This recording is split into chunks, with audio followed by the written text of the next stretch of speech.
जय हिंद दोस्तों। चलिए दोस्तों बात करते हैं इस एक और क्वेश्चन के बारे में। इस क्वेश्चन में एग्जामिनर ने कहा a man is facing south, he turn 135 degree in the anti clockwise. Anti clockwise मतलब वामवर्त, यानी कि जैसे घड़ी उल्टी दिशा में घूमती है direction, and 180 degree in the clockwise यानी कि दक्षिणावर्त, जैसे घड़ी घूमती है। इन विच डायरेक्शन, हाँ, in which direction he is facing, यानी एग्जामिनर ने कहा एक आदमी है वो 135 डिग्री जो है उल्टी दिशा में, घड़ी की उल्टी दिशा में घूमता है और 180 डिग्री घड़ी की दिशा में घूमता है। तो वो पूछ रहा है कि उसका फेस अब किस दिशा में। अगर इसको आप ओरली निकालना चाहते हैं तो कोई बात नहीं, ये मेरे पास एंटी क्लॉकवाइज है, ये मेरे पास क्लॉकवाइज है। अगर मैं इनका डिफरेंस निकालूंगा तो डिफरेंस मेरे पास कितना 45 डिग्री आएगा। अगर 45 डिग्री आएगा तो इसका मतलब मुझे पूरा नहीं घुमाना, मुझे सिर्फ देखना है फेस किस में, साउथ में। और साउथ और वेस्ट के बीच में कितना डिस्टेंस होता है मेरे पास में, वो 90 डिग्री का डिस्टेंस होता है। तो अगर इसमें 45 डिग्री मैं क्लॉकवाइज मूव करूँगा, क्योंकि यहाँ पे क्लॉकवाइज यानी कि दक्षिणावर्त ज़्यादा है, तो इसका मतलब वो किस तरफ जाएगा, वेस्ट की तरफ जाएगा।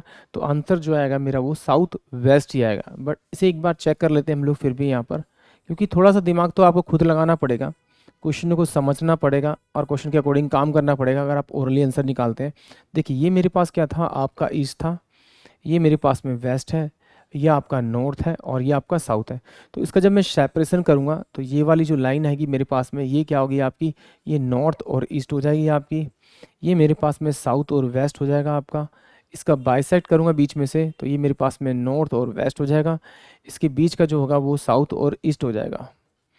अब एग्जामिनर ने क्या कहा कि भाई उसका जो फेस है वो ऑलरेडी नॉर्थ की तरफ है, यानी फेस की तरफ उसका आपका नॉर्थ की तरफ है।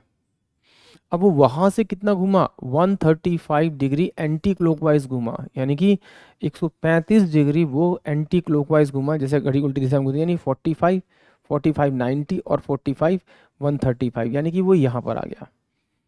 उसके बाद एग्जामिनर ने कहा अगेन वो क्या हुआ, वो क्लॉकवाइज 180 डिग्री घुमा है, यानी कि यहाँ से वो वापस आ गया, यानी 45 प्लस 45 90 प्लस 45 135 प्लस 45, ये आ गया 135। तो इसका मतलब है कि वो अब जो पर्सन होगा वो ए यहाँ पर होगा और वो किस डायरेक्शन को फेस कर रहा होगा, साउथ को। अगर आपको ये लगे कि नहीं उसका फेस तो मेरा वेस्ट की तरफ होना चाहिए या नॉर्थ की तरफ होना चाहिए, तो आप समझ लीजिए कि एक क्लॉक एक घड़ी है और घड़ी का पॉइंटर घूमने के बाद जिस डायरेक्शन में उसका पॉइंटर होगा वही डायरेक्शन उस व्यक्ति का होगा। यानी कि यहाँ से जो आंसर आएगा वो आंसर साउथ और वेस्ट आएगा, यानी कि ऑप्शन डी इस क्वेश्चन के लिए करेक्ट होगा। मैंने जो किया था, मैंने जो लॉजिक लगाया था, देखिए वही लगाया था। मुझे पता था कि जब मैं इसे एंटी क्लॉकवाइज घुमाऊंगा तो ये 135 आएगा और क्लॉकवाइज घुमाऊंगा तो 180 मेरा यहाँ आएगा। देखिए इसके बीच का डिफरेंस कितना है, 135।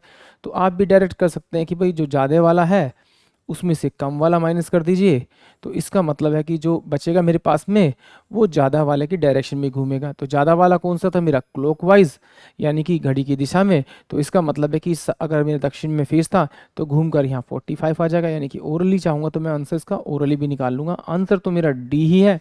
आई होप आप सभी को क्वेश्चन समझ में आया होगा। जय हिंद, जय भारत।